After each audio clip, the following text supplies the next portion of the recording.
The shrill ring of the phone split through the stillness of the night, dragging Lieutenant Michael Carter out of a shallow, restless sleep. He reached for the receiver, his voice hoarse but instantly alert as soon as he heard the words on the other end. "There's a baby abandoned on the tracks outside the city. If you don't come, it won't survive." The voice was strange, hurried, and cut off before Michael could respond. No number to call back, no chance to press for details. Michael sat up straight in bed. As a lieutenant with the Denver Police Department, he was used to emergencies. But this call felt different. The words baby and railroad tracks throbbed in his mind like warning sirens. Without wasting a second, he pulled on his jacket, checked his sidearm and radio, and grabbed his keys. The drive out toward the industrial edge of Denver was dark and lonely. Streetlights scattered far apart. A cold wind pressed against the windows, carrying with it the metallic temps of the tracks. Michael gripped the steering wheel tighter. Who would leave a child in a place like this? When he reached the outskirts, his headlights swept across a shape lying on the gravel. His pulse quickened. He braked hard, threw the car into park, and stepped out. Gravel crunched beneath his boots as he moved closer. It was a bundle, wrapped in a warm blanket, trembling slightly in the night breeze. Michael crouched, pulling the blanket back with cautious hands, a newborn, tiny chest heaving weakly, face flushed from the cold. "God Almighty," he muttered, his hands trembling as he lifted the baby. For an instant, another memory stabbed him, the weight of his own infant daughter, who had died years ago, a wound that had never fully healed. The ache in his chest tightened, and with it came a fierce resolve. He wasn't about to let this one die too. Michael reached for his radio to call it in. That was when he heard it, a scrape of gravel behind him. He spun, and reaching instinctively for his gun. But the blow came fast and brutal, smashing into the base of his skull, his vision blurred, ears ringing. Before he could recover, two shadows closed in, pinning his arms with brute force. Another figure darted forward, booting his pistol into the darkness. "Don't bother fighting, officer," a gravelly voice sneered. They dragged him onto the steel rails. Michael thrashed, but fists rained down, each one stealing his breath. Chains clattered. Cold iron wrapped around his chest and arms, locking him against the unforgiving track. Michael spat blood, glaring up at them.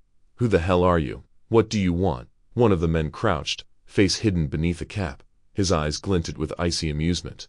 "What do we want? We want you to watch, to feel the same helplessness as that child beside you." The second man placed the baby back next to Michael, its thin wail piercing the night. The sound dug into Michael's ears like knives. A heavy padlock snapped shut with a cruel click. Michael pulled against the chains, but the metal bit into his wrists and ribs, slicing skin. They rifled through his jacket, yanking out his phone, his radio, and finally his badge and sidearm. One of them held up the pistol, laughing. "Some cop, some hero. Can't even save yourself. If you touch that baby," Michael growled. "What then?"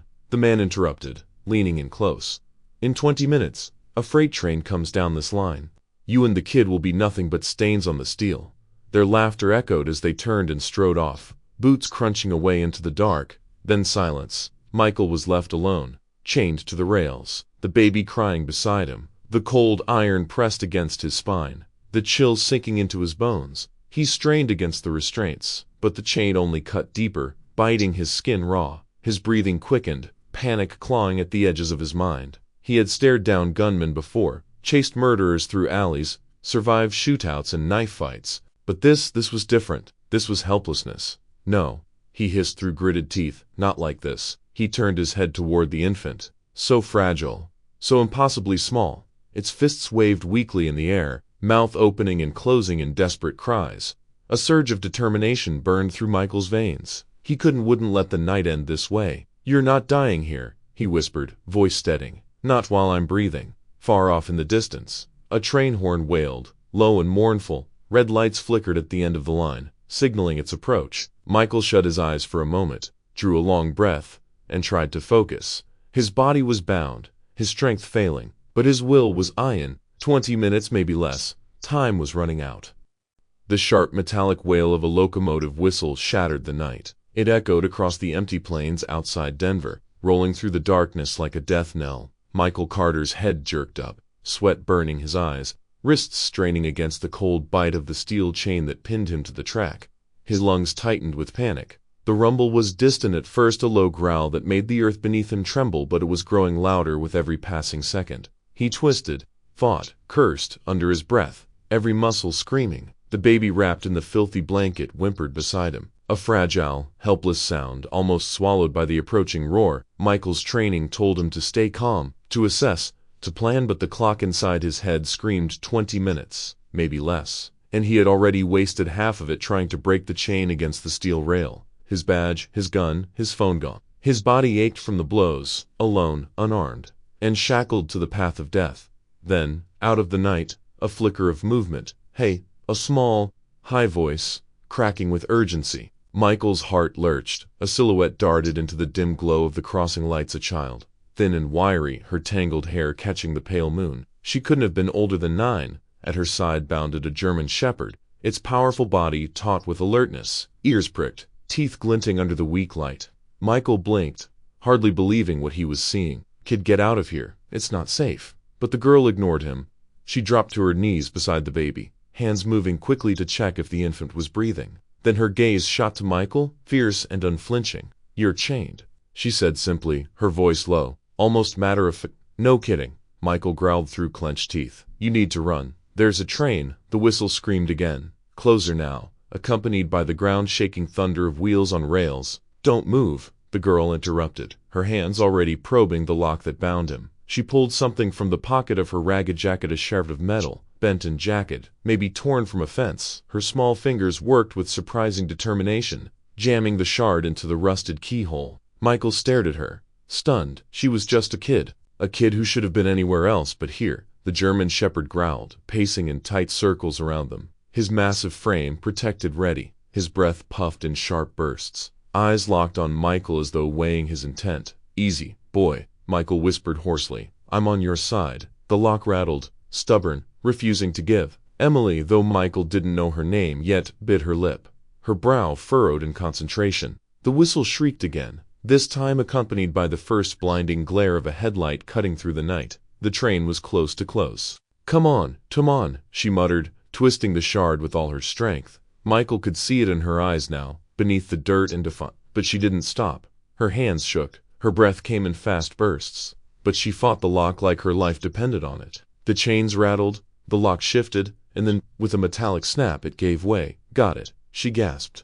Michael barely had time to register freedom before the ground roared beneath him. The train barreling down with monstrous speed. The baby wailed, high and desperate, as the girl lunged to scoop the tiny bundle into her arms. Ranger, she shouted. The shepherd moved like lightning. He clamped his powerful jaws onto Michael's jacket collar, muscles surging, and yanked with ferocious strength. Pain shot through Michael's shoulder, but it was nothing compared to the horror of seeing the blinding light almost upon them.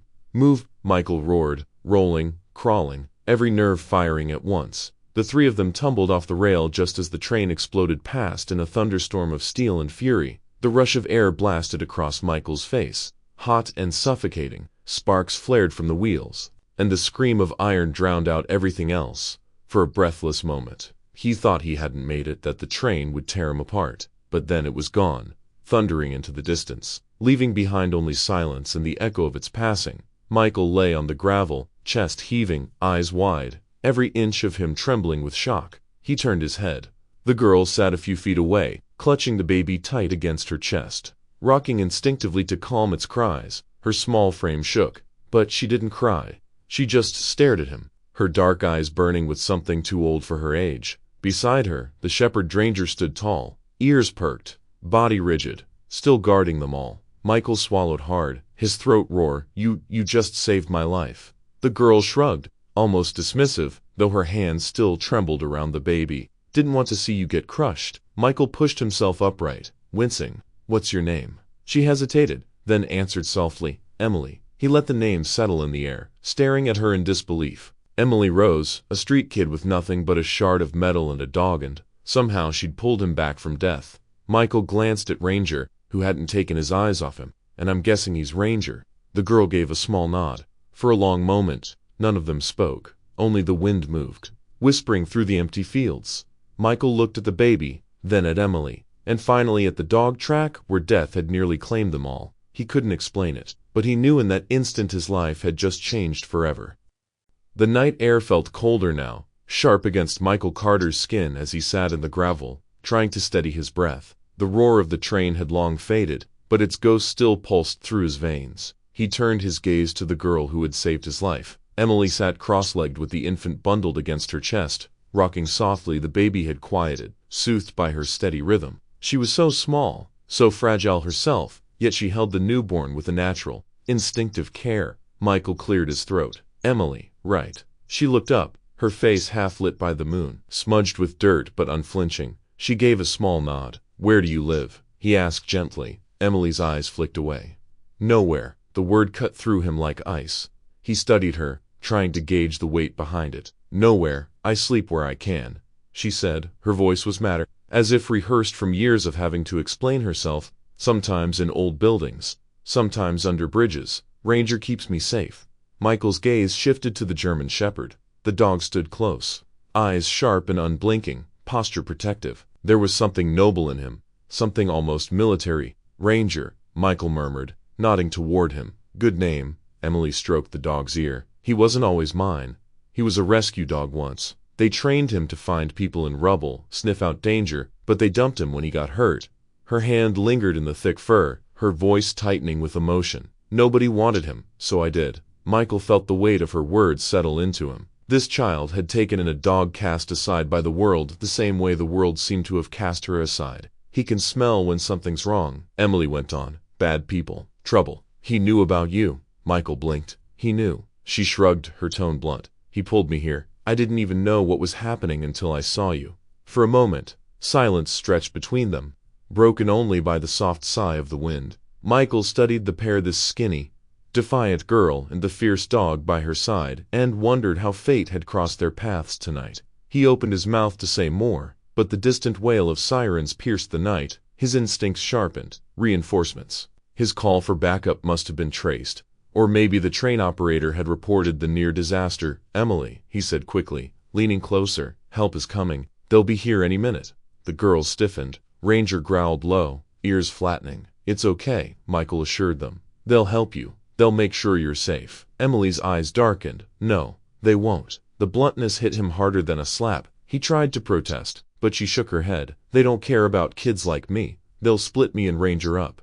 Put me in some home, lock him in a cage. I've seen it happen. Her arms tightened around the infant, as if shielding the baby from the very idea. Michael's chest tightened. He wanted to argue, to tell her she was wrong, but deep down, he knew there was truth in her words. The sirens grew louder. Flashing red and blue lights were already reflecting against the distant trees. Emily, she was already moving, quick and precise. With surprising grace, she slid the baby from her arms into Michael's, her gaze locking onto his. Take care of her, Emily whispered. Michael stared at her, stunned. Wait, where are you going? You can't just. But she was already backing away. Ranger pressed close to her side, muscles rippling beneath his coat, eyes never leaving Michael until the last second. Emily, he called out, louder this time. She froze just long enough to give him one final look. In her eyes was a mixture of fear, defiance, and something else, something almost like trust. Then she turned, sprinting into the darkness with Ranger at her heels. Within seconds, they melted into the night, swallowed by shadow and silence. Michael surged to his feet, baby in arms, torn between chasing after them and staying put. But the wail of sirens was too close now. Tires crunched on gravel. The blaze of headlights cut across the field. And then they were their uniformed officers spilling out of cruisers, weapons drawn, voices barking commands. Lieutenant Carter, hold still. Michael raised his free hand, clutching the infant tightly in the other. I'm okay. The baby, she's safe. The officers swarmed around him, one of them rushing to take the infant, others scanning the tracks. Questions exploded all at once. What happened? Who did this? Are you injured? But Michael barely heard them. His eyes searched the shadows beyond the flashing lights, desperate for a glimpse of Emily and Ranger. There was nothing. They were gone, and for reasons he couldn't explain. That unsettled him even more than the chain, the train, or the men who had left him to die.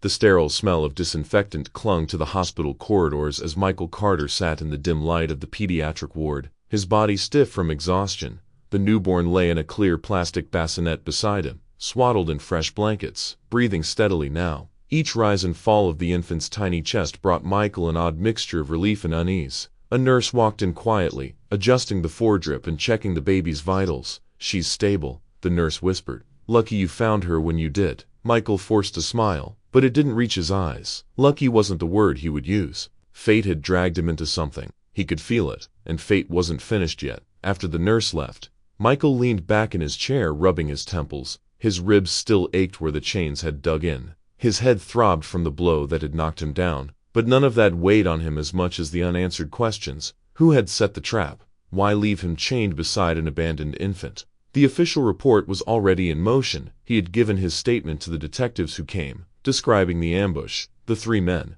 the countdown to the train, but he had left out Emily and Ranger. He wasn't sure why. Maybe it was instinct. Maybe it was because part of him feared no one would believe him. A street kid and a German shepherd appearing from nowhere to free him from death. It sounded like a fever dream. Michael exhaled slowly, his eyes drifting to the newborn again. She whimpered in her sleep, a soft, vulnerable sound. Something about it triggered a memory, buried but not forgotten.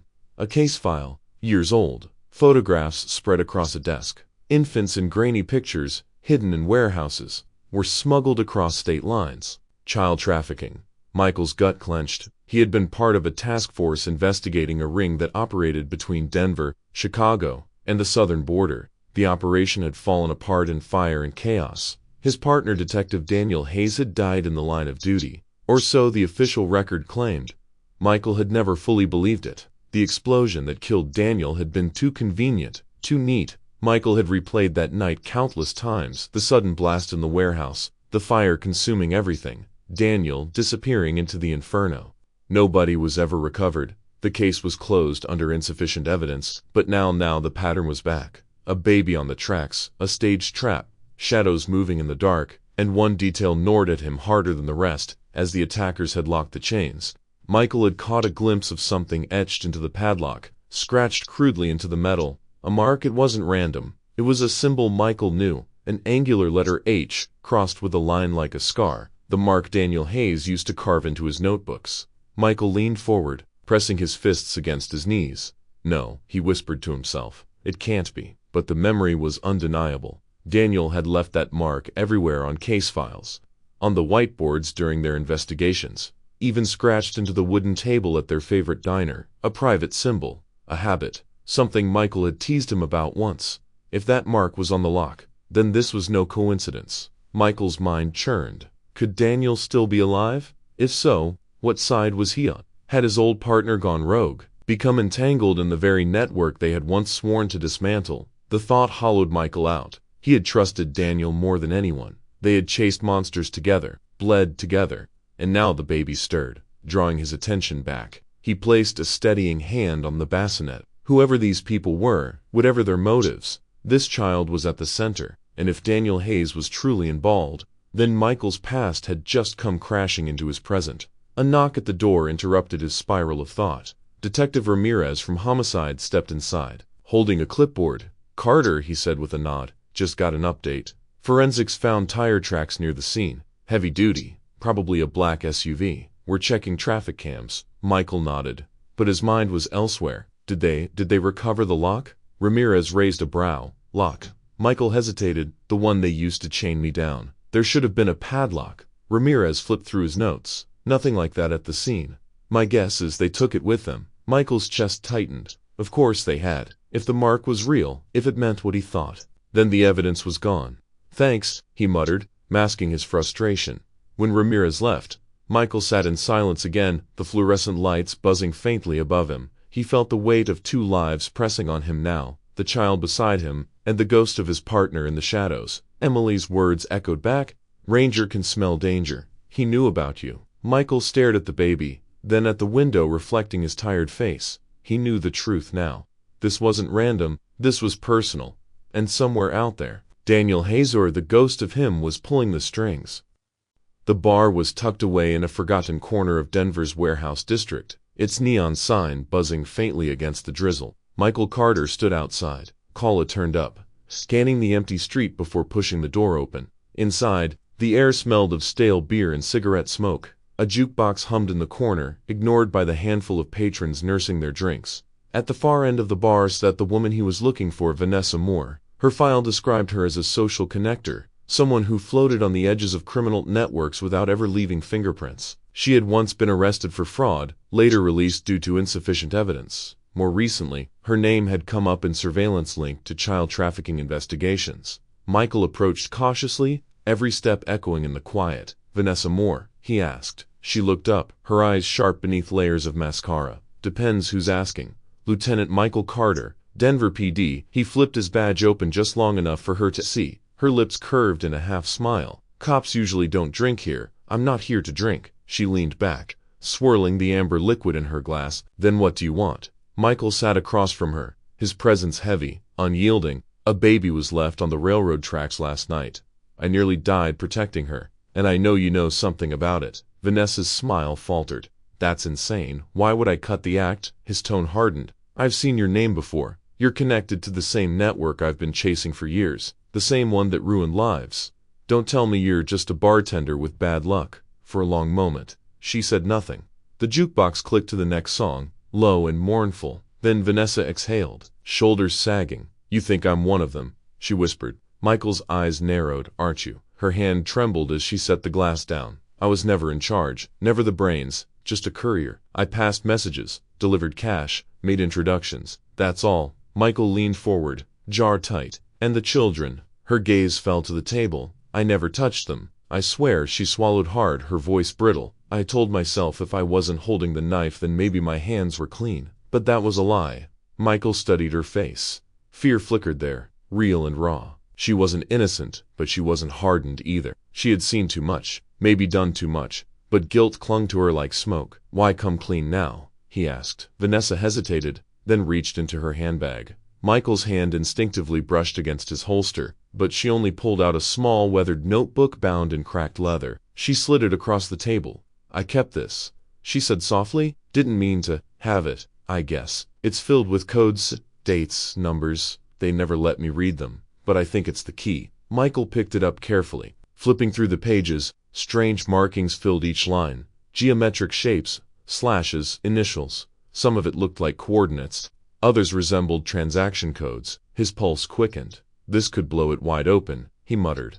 Vanessa's eyes darted toward the door. "If they find out I gave it to you, I'm dead." "You're already in danger," Michael said bluntly. "But if you help me, I can protect you." She gave a humorless laugh. "Protect me? You couldn't even protect yourself on those tracks." The words stung, but Michael didn't flinch. "And yet I'm here, and that baby is alive. Someone out there wants me silenced. That means I'm getting close. This notebook might be the thread that unravels the whole thing." Vanessa bit her lip, then leaned closer, voice low. "If you follow those codes, you'll find names, places, and maybe the man behind it all. But be careful, Lieutenant. He's not a ghost. He's worse. He's someone you already know." Michael's stomach tightened. Daniel Hayes. The thought pressed into him like a blade. He didn't speak the name, but it sat heavy on his tongue. He slipped the notebook into his jacket. Meeting Vanessa's eyes, "If what you've given me is real, you've just taken the first step out of hell. Don't waste it." For the first time, her face softened, almost like relief. But beneath it, Michael could still see the terror. She was a woman on borrowed time. As he stood to leave, Vanessa whispered, "Lieutenant." He paused. "Don't trust anyone, not even the people closest to you." Michael gave a curt nod, then pushed out into the cold Denver night, the notebook pressed against his chest like a ticking clock, each symbol inside whispering promises of truth and betrayal. And somewhere, in the back of his mind, the ghost of Daniel Hayes smiled in the dark. Michael Carter sat hunched over the small desk in his apartment. The dim lamplight spilling across the cracked leather notebook, pages of symbols stared back at him, taunting him with their silence.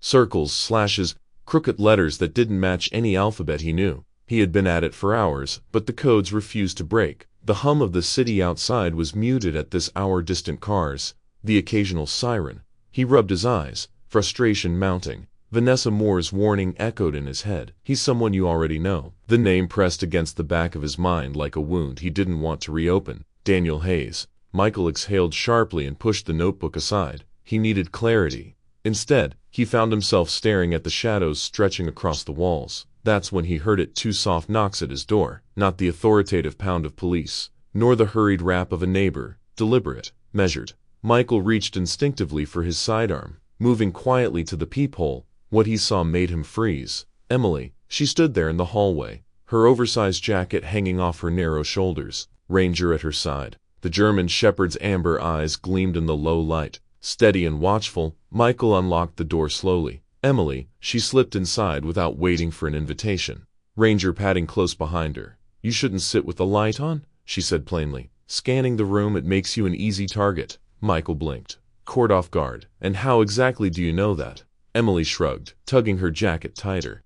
You learn things on the street. Her eyes fell to the notebook on the desk. That's what they gave you, isn't it? Michael frowned. How do you have seen it before? Emily cut in. She stepped closer, pulling out the chair beside the desk. Not that one, but others like it. People pass them around, always with weird marks, like a secret language. Michael's skepticism flickered, but curiosity won. He gestured for her to sit. You're saying you can read this? Emily didn't answer right away. She flipped open the notebook, her small fingers tracing over the ink symbols with surprising familiarity. After a moment, she nodded. Not all of it, but some. Michael leaned forward. Show me. Emily scanned the page, muttering under her breath. This one's a date, this one's a location marker, and this, she tapped a crooked triangle. That means children. It's their way of keeping track. Michael's pulse quickened. You're sure? Emily looked up, her expression sharp for someone so young. I don't guess about things like this.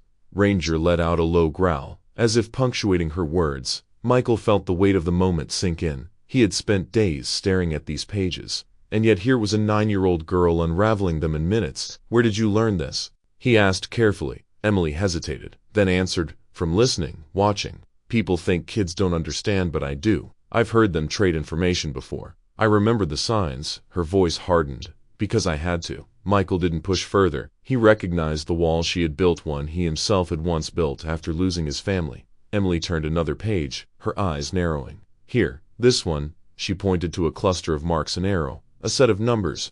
The crooked triangle again. It means they're keeping kids at an old warehouse, north end of the city, near the river. Michael straightened. You're certain? Yes, her voice was steady, unwavering. If we go there, you'll find them. For a moment, silence filled the room. Michael studied her, this streetwise child with the eyes of someone far older. Everything about her presence felt improbable. She had appeared out of nowhere on the tracks, freed him from death, vanished, and now returned with knowledge that could crack open the case. It didn't feel like chance. He met her gaze. Emily, why are you helping me? She glanced at Ranger, then back at him. Because someone has to. Her words carried a quiet conviction. And because Ranger thinks you're worth saving. Michael let out a short breath, almost a laugh, though there was no humor in it. Your dog's got good instincts. Better than most people, Emily replied flatly. Michael looked at the notebook again, then back to Emily. A part of him wanted to shield her, to keep her out of this dangerous world. But another part knew she was already in it, had been for a long time. He placed a hand on the notebook, firm. If you're right, then tomorrow we'll move. But Emily, his voice softened, this is dangerous. These people don't hesitate to kill. You understand that? Emily's expression didn't waver. I understand better than you think. Ranger pressed against her leg. A silent guardian. Michael leaned back, exhaling slowly. He still didn't understand how or why she had appeared in his life. But he couldn't deny the truth. She and Ranger had saved him once. And now, they might just lead him to the missing children. As the night deepened, Michael Carter realized something that unsettled him more than the ambush, more than the coded notebook, more than the ghost of Daniel Hayes. Emily and Ranger's arrival wasn't coincidence. It was destiny, threading them into the heart of a battle he thought he was fighting alone, and destiny had just given him allies he never expected. The warehouse raid should have given Michael Carter a sense of triumph. Dozens of children had been pulled from the shadows of rusted cages and mold-stained concrete walls. Their cries, once muffled, now echoed in freedom as paramedics and officers rushed them to waiting vans. But as Michael stood outside beneath the sodium lights, the cold night air biting against his skin, he felt no victory, only unease. Emily sat quietly on the curb with Ranger pressed against her side, the German shepherd's ears alert, his gaze scanning every corner. The girl's small hands clutched the edges of her jacket as though bracing against a storm only she could see. She hadn't said much since they'd left the building, but Michael could sense Itchy was holding something back. He turned to Detective Ramirez, who had just arrived on scene. Ramirez's face was pale, his usual calm rattled. He held out a phone. You need to hear this. Michael took the device. On the screen was a grainy video clip, clearly ripped from a hidden camera feed. The image wavered, then sharpened into a man's figure seated at a desk in some undisclosed office. Michael's breath hitched. The man had a familiar build, the same squared jaw, the same deliberate posture Michael remembered from years of operations together. Daniel Hayes, Michael's old partner, his brother in arms, the man he had buried in his memory after the explosion that supposedly claimed his life. And yet here he was, alive, speaking into a phone, his tone cool, calculated. "Shipments move on schedule," Hayes said, his voice clipped with authority. "No disruptions tolerated. If anyone questions the system, cut them loose." Michael's chest tightened. Every syllable confirmed what he didn't want to believe.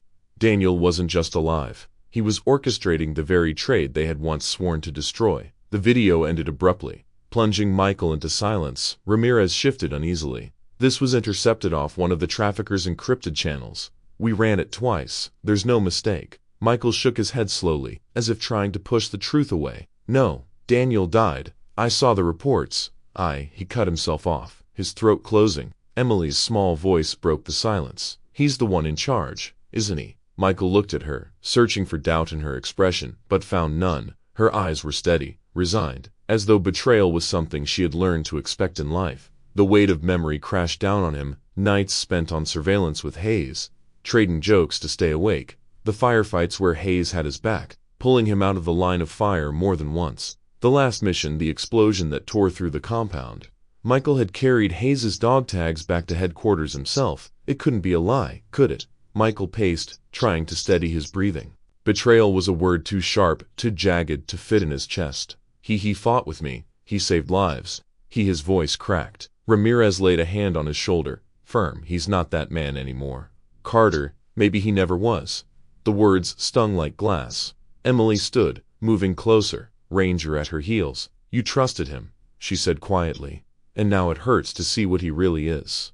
Michael met her gaze, surprised at the depth in her words. For a fleeting moment, he wondered what betrayals she had endured to understand his so instinctively. His mind spun, trying to piece together the impossible. Had Daniel staged his own death? Had the explosion been nothing but theater to civilize, to bury his old life? If so, then every step Michael had taken since the guilt, the grief had been manipulated. The betrayal cut deeper than any wound he had suffered in combat. Michael's hands curled into fists. If Hayes is alive, then he's not just running this operation. He's using everything we've built, our training, our tactics to stay ahead of me. Ramirez's jaw tightened. "And that makes him the most dangerous adversary you've ever faced." Michael turned toward the warehouse again, watching as officers ushered the rescued children into vans. The victory felt hollow now, a temporary reprieve, because if Daniel Hayes was at the helm, this was only the surface of a far larger machine. Emily stepped beside him, her voice barely above a whisper. "So what will you do now?" Michael didn't answer right away. The truth knotted him, heavy as lead. Hayes had been his friend, his brother, but now he was the architect of unspeakable crimes. The Michael of the past might have hesitated, might have searched for a way to redeem him, but standing there, with the cries of freed children still echoing in the night, Michael felt a decision settle like steel in his bones. "I'll stop him," he said finally, his voice steady. "No matter what it takes." Emily's eyes searched his face. She didn't smile, didn't nod. She simply placed her hand on Ranger's back, grounding herself in the presence of her only constant. Michael knew the road ahead had shifted. This wasn't just about dismantling a trafficking ring anymore. This was about confronting a ghost from his past, a man he had once loved like a brother, the man who had betrayed everything they fought for. Michael looked down at the phone again, at the frozen frame of Daniel Hayes' face on the screen. The eyes staring back at him weren't those of the friend he once knew. They were colder, emptier, filled with something unrecognizable. For the first time in years, Michael Carter felt fear not of dying, but of what he might have to do when the moment came, because to stop this operation he would have to kill the man who had once saved his life. The air in the Colorado foothills carried a sharp chill, thick with the resin of pine and the damp musk of earth. The trail from Vanessa Moore's notebook had led them here to a stretch of forest on the outskirts of Denver, where Daniel Hayes' men were rumored to move children through hidden safe houses before dispersing them deeper into the country. Michael Carter adjusted the beam of his flashlight, its pale circle cutting through the darkness. Beside him, Emily Rose trotted carefully, clutching the battered notebook tied to her chest. Ranger padded ahead, ears pricked, muscles taut, his every movement infused with purpose. "Are you sure about this?" Emily whispered, her breath fogging in the cold. Michael glanced at her. "You're the one who cracked the code, kid. If Hayes is using these trails, it's the best lead we've got."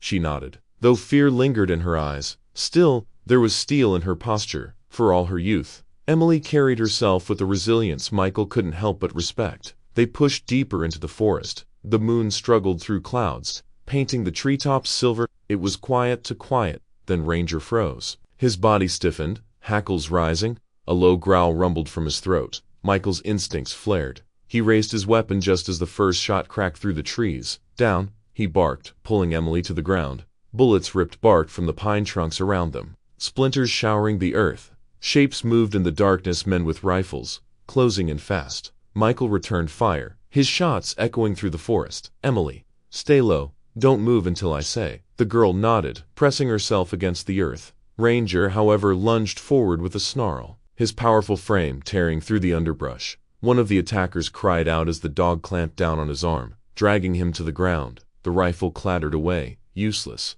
Michael surged to his feet, firing controlled bursts. Another man dropped, writhing, but the gunfire didn't let up. If anything, it intensified. Hayes's men weren't amateurs. They were trained, coordinated, moved. Michael grabbed Emily's hand, pulling her toward a ridge. They scrambled over rocks and roots, bullets snapping at their heels. Ranger darted ahead, leading them through the chaos with uncanny precision. They reached a narrow ravine, a jagged cut through the earth. Michael shoved Emily ahead, then slid down after her, mud caking his hands and knees. Ranger leaped in effortlessly, landing beside them. Keep going, Michael urged, his chest heaving. We need higher ground.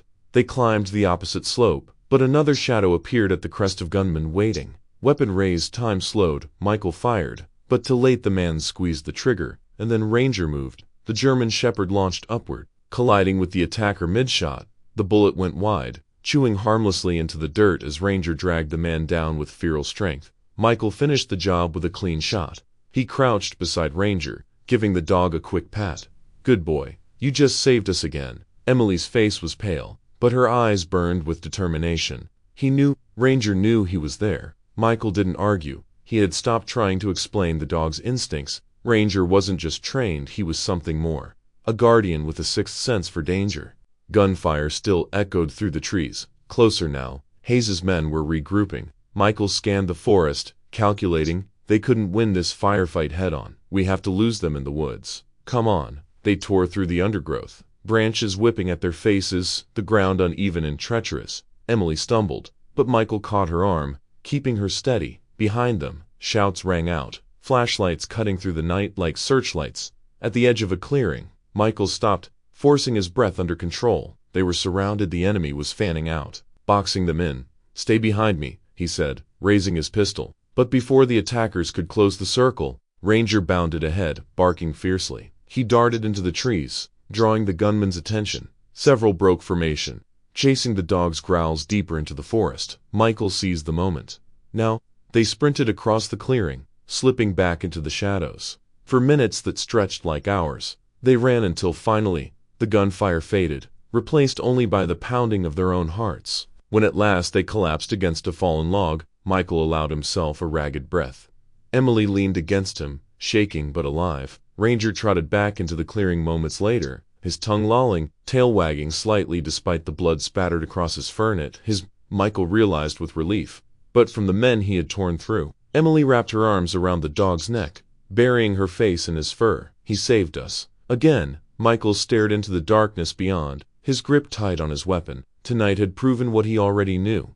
Daniel Hayes wasn't just running a trafficking ring, he had built an army, and he wanted Michael dead. But Hayes had underestimated something. Michael wasn't alone. He had Emily, he had Ranger, and together they were still standing. The warehouse loomed against the horizon like a blackened husk, its corrugated metal walls streaked with rust and rainwater, a place long forgotten by the city, but not by Daniel Hayes. Michael Carter crouched in the shadow of a collapsed fence, scanning the structure with binoculars. Dim light leaked through the cracks in the boards covering the windows. Two guards stood at the entrance, rifles slung lazily over their shoulders. Their posture said boredom, but Michael knew better. These were Hayes's men, disciplined and lethal when provoked. Beside him, Emily clutched a worn notebook. Her eyes widened. She whispered, "This is the place. The codes in the margin, they all point here." Ranger crouched low at Michael's side, ears pricked, muscles coiled like springs. The dog's quiet growl vibrated against Michael's arm. Michael lowered the binoculars and looked at Emily. "There are children in there. Do you understand what that means?" Emily's voice trembled, but her chin lifted with determination. "It means we can't wait. We have to get them out. Michael studied her for a moment. This girl, barely 9 years old, spoke with the conviction of someone who had survived more than most adults. He nodded. All right, we do this together, Ranger included. The plan was simple, but simplicity was their only ally. Emily would slip through a broken side door Michael had spotted, using the thin piece of metal she carried to unlock the chains inside. Ranger would take care of the guards quietly, giving Michael the opening he needed to breach the main floor. They moved into position under the cover of darkness. Emily's small frame melted into the shadows as she crept toward the side entrance, Ranger padding silently beside her until Michael signaled him off. The German shepherd's amber eyes gleamed as he crouched. Waiting for his cue, Michael exhaled, then let out the faintest whistle. Ranger exploded from the shadows, a blur of muscle and teeth. He slammed into the first guard, dragging him to the ground before the man could fire a shot. The second whipped his rifle up, panic flashing in his eyes. But Michael was faster, to silence shots, and the man crumpled against the warehouse wall. Inside, Emily slipped through the narrow crack of the door. Her fingers worked quickly, sliding the scrap of metal into the padlock on the inner gate. The scrape of metal on metal echoed like thunder in her ears. But she didn't falter. With a click, the lock gave way. She pushed the gate open just enough to slip through, and what she saw froze her in place. Children, dozens of them, huddled on dirty blankets, their faces pale with fear, their eyes too hollow for their rage. Some clutched each other, others rocked silently as though trying to escape the world through rhythm alone. Don't be scared, Emily whispered, though her own voice shook. We're here to help. A little boy stared at her, thumb in his mouth, eyes wide. Then a sound cut through the room, the heavy slam of boots on concrete. Michael burst through the main entrance. Gun raised, Ranger barreled at his side, teeth bared. But standing at the far end of the warehouse was Daniel Hayes himself. He looked almost exactly as Michael remembered. Broad-shouldered, calm, eyes like shards of ice. He wore no mask of shame, no attempt at disguise. He stepped forward into the light, a pistol glinting in his hand. Michael Hayes said, his tone smooth, almost cordial. I was wondering when you'd find me. Michael's grip tightened on his weapon. You're alive. A faint smirk tugged at Hayes' lips. Alive. Better than alive. I've built something bigger than either of us ever imagined. You built a prison for children? Michael snarled. Hayes' eyes flicked to Emily, then to the children huddled in the shadows. Collateral assets. Call them what you want. They are the foundation of an empire. Rage surged in Michael's veins. The man who had once been his brother now stood revealed as a monster. I should have left you in the rubble where you belonged. Hayes' smirk widened. You should have, but here we are. The standoff stretched, tension crackling like a live wire. Then Hayes raised his pistol and fired. Michael dove behind a stack of crates, bullets sparking against metal. Ranger lunged forward, forcing Hayes to retreat several steps. But a sharp whistle from Hayes sent more armed men flooding into the room. Gunfire erupted, deafening in the cavern's space. Michael returned fire, each shot precise, each step forward measured. Emily ducked low, guiding the children toward the unlocked gate one by one. Go, hurry, she urged, her voice strong despite the chaos. Ranger moved like a shadow of fury, tearing into the guards who came too close to Emily and the children. His growls and the screams of Hayes' men blended with the rattle of gunfire. Michael pushed forward through the hail of bullets, his focus narrowing to a single target, Daniel Hayes. The men moved with practiced precision, each shot aimed to kill. He was every bit the soldier Michael remembered, but twisted, corrupted. At last, their eyes locked across the chaos. Hayes lowered his pistol just enough to smirk again, still protecting the weak. Michael, that's why you'll lose. Michael raised his gun, his voice cold. Not tonight. The battle raged around them, but Michael knew this was only the beginning. Hayes wasn't done, not yet, and neither was he. The warehouse burned with the stench of gunpowder and fear. The last of Hayes' men lay scattered on the concrete floor, disarmed or groaning in defeat. Children had been led out into the night by the arriving officers, their cries replaced by the distant wail of sirens. But in the heart of the chaos, the true battle had only just begun. Michael Carter advanced slowly through the wreckage, gun raised, breath short in his chest. Ranger padded at his side, blood matted in his fur but his stance unwavering. Emily clung to the shadows, small yet determined, her eyes never leaving Michael. At the far end of the warehouse, Daniel Hayes emerged from behind a pillar, pistol gleaming in his hand. His face bore the calm mask of a man who had anticipated this moment for years. Michael, he said almost warmly, you haven't lost your edge. Michael's jaw tightened. You're finished? Hayes, the kids are safe. Your men are down. It's over. Hayes chuckled, a low sound that echoed off the steel walls. Over. This is barely a scratch. You think taking down one hub kills the network? I've built something self-sustaining, men, money, power spread across continents. You can't stop it. Michael stepped closer, his weapon steady. Why, Daniel, why fake your death? Why all of this? The smile faded from Hayes's face, replaced by something darker, colder, because the world doesn't reward martyrs. Michael, we spent our lives bleeding for people who never cared. I realized survival isn't enough. Wealth, control, that's what matters. And children. His eyes glinted with cruelty. Children are the most profitable commodity in existence. Michael's stomach twisted, rage boiling to the surface. You disgust me. You still don't get it. Hayes tilted his head, voice sharp as a blade. I faked my death to be free from the badge, from rules, from limits, and now I am untouchable. Michael's reply was a burst of gunfire. Hayes dove behind a steel beam, returning fire with lethal precision. The warehouse erupted again, bullets tearing through crates, sparks flying as rounds ricocheted off metal. Michael ducked behind cover, heart pounding. Hayes was fast, too fast. Every time Michael moved, a bullet screamed past his shoulder. Then a sudden movement. Hayes flanked him, stepping into the open with deadly accuracy, his pistol aimed directly at Michael's chest. Michael raised his weapon, but he was too slow. The gunshot cracked and Ranger leapt. The German Shepherd collided with Hayes mid-shot, the bullet grazing Michael's arm instead of his heart. Pain seared through him, but he stayed standing, alive only because of the dog's sacrifice. Hayes roared, thrashing as Ranger's teeth sank deep into his forearm. He smashed the pistol against the dog's head, trying to shake him off. Emily screamed.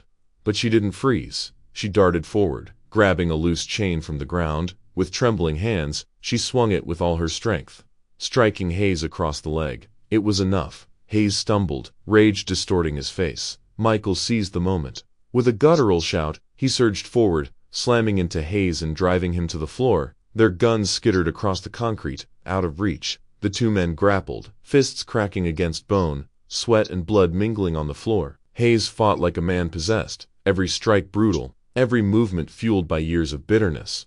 You should have stayed out of this, Hayes snarled, shoving Michael against a crate, his forearm pressing down on his throat. You could have walked away. You could have lived. Michael's vision blurred, his lungs burning. But then he saw her, Emily, clutching the chain with both hands, tears streaming her dirt-stained face, yet eyes blazing with courage. And Ranger, bloodied but standing, growling low, refusing to yield. Strength surged back into Michael's body. With a roar, he twisted, breaking Hayes's hold and driving his fist into his former friend's jaw. Hayes staggered, stunned. Michael pinned him, wrenching his arm behind his back. The cold click of handcuffs snapped through the air. Breathing hard, Michael forced Hayes to the ground, knee pressing between his shoulders. It's over, Daniel. You're not untouchable. Not anymore. Hayes spat blood onto the concrete. His smirk cracked but not gone. You think you've won. Cut off one head and another will rise. Michael leaned close, his voice low and steady. Then I'll be there too. Every time, until the last child is safe. For the first time. Something flickered in Hayes's eyes, uncertainty, maybe even fear. Sirens grew louder as backup stormed the warehouse. Officers flooded in, weapons raised, eyes widening as they saw Michael standing over the man they thought long dead. Emily ran to Michael, throwing her arms around him. Ranger pressed against his side, exhausted but alive. Michael closed his eyes for a moment, feeling the weight of the night, the pain, the blood, the betrayal. Yet beneath it all, something stronger burned. The certainty that, together, they had faced the darkness and won. And though the battle wasn't finished, the children were free. Hayes was in chains. For the first time in years, Michael Carter felt the faint glow of hope. The news spread like wildfire. By dawn, helicopters circled above the abandoned warehouse, their searchlights cutting through the fading night. Police cars formed a jagged perimeter, red and blue strobes painting the walls. Paramedics carried frightened children, wrapped in blankets. 2 waiting ambulances.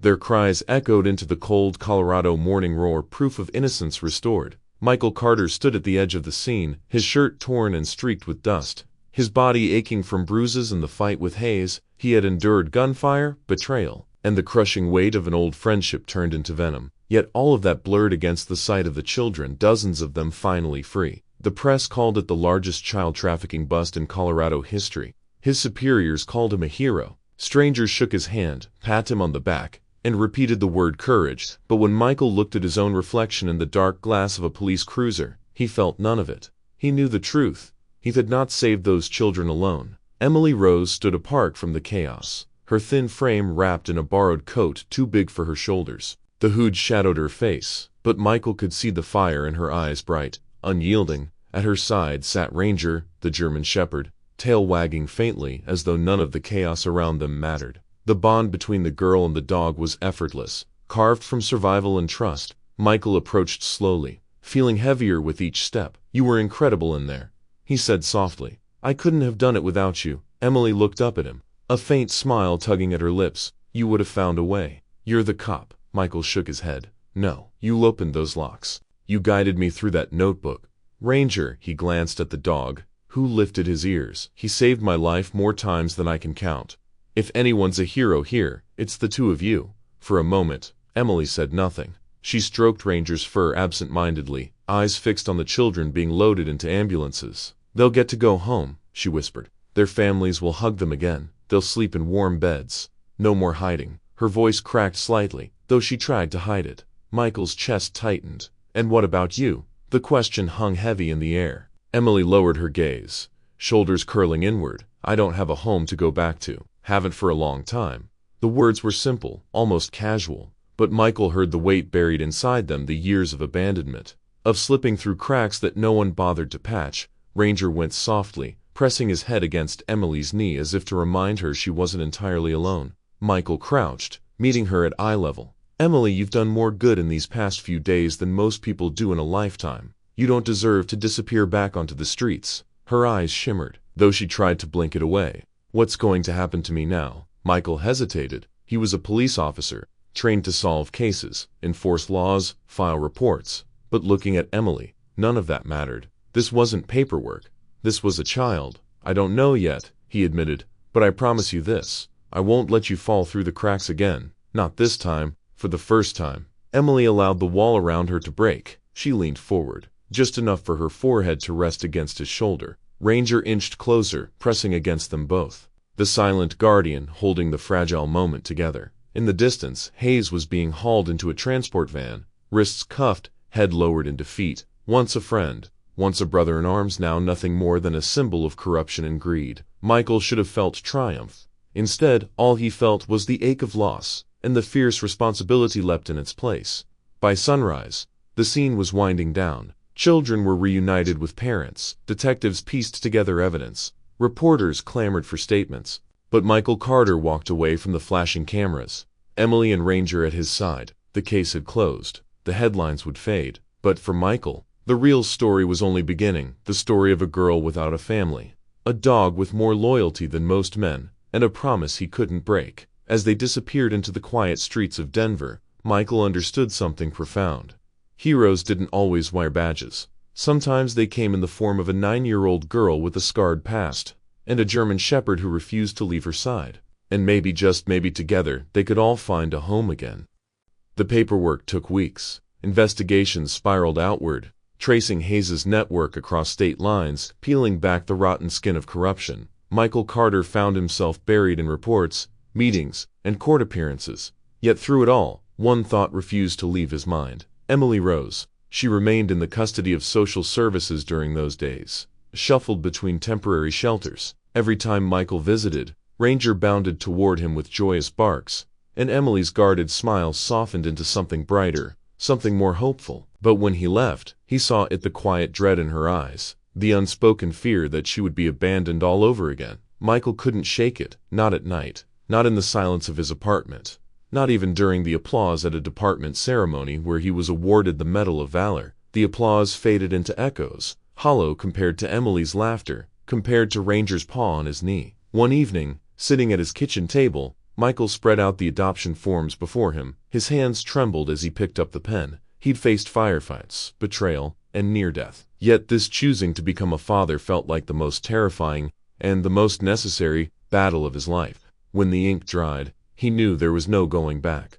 The day of the court hearing was overcast, snow dusting the Denver streets. Emily sat nervously beside him, clutching Ranger's collar as if it tethered her to safety. She wore a simple dress the social worker had given her, but she looked more fragile than Michael had ever seen. The judge peered over her glasses. "Lieutenant Carter, do you understand the responsibility you're undertaking?" Michael rose to his feet. His voice carried steady and strong. "Yes, Your Honor. Emily Rose deserves a home. She deserves love, safety, and someone who won't walk away. I intend to give her that." The judge studied him, then turned to Emily. "And what about you, young lady? Do you want this?" Emily's small hands tightened around Ranger's fur. She lifted her chin, eyes shining with determination. "Yes, I want to stay with Michael. And Ranger too. We're a team." The faintest smile tugged at the judge's lips. "Very well." She stamped the papers with finality. "It's official. Emily Rose Carter." The name echoed in Michael's chest like a promise fulfilled. They left the courthouse together, snowflakes drifting through the cold air. Emily skipped a little to keep up with his stride, Ranger trotting faithfully between them. Michael couldn't stop glancing at her, his daughter, now her cheeks flushed with life, her eyes no longer carrying only shadows.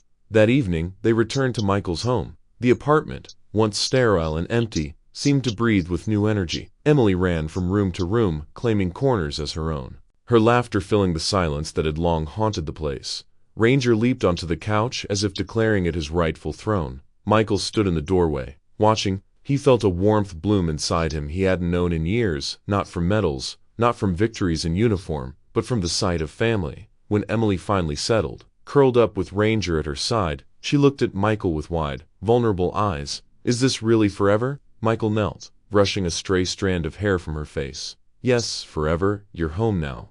The girl's arms wrapped around his neck, tight and fierce, as though afraid he might vanish. Ranger pressed against them, tail thumping, as if sealing the vow himself. Weeks later, life found a new rhythm. Mornings filled with laughter and barking instead of alarm clocks. Evenings shared over homework, hot meals, and stories. Ranger became both guardian and playmate, chasing Emily through the snowy backyard while Michael watched from the porch, coffee in hand and heart full. Michael realized something profound in those quiet moments. Catching criminals had always defined his career, but this act of giving love, of building family, was what defined his life. He had fought shadows, wrestled with betrayal, stared death in the eye, yet the truest victory lay here in choosing to love, in offering a child a future, in welcoming loyalty and innocence into a world too often scarred by cruelty. One night, as the three of them sat together, Michael reading, Emily doodling on scraps of paper, Ranger sprawled across both their feet, looked up suddenly. "We really are heroes, aren't we?" she asked with a grin. Michael chuckled.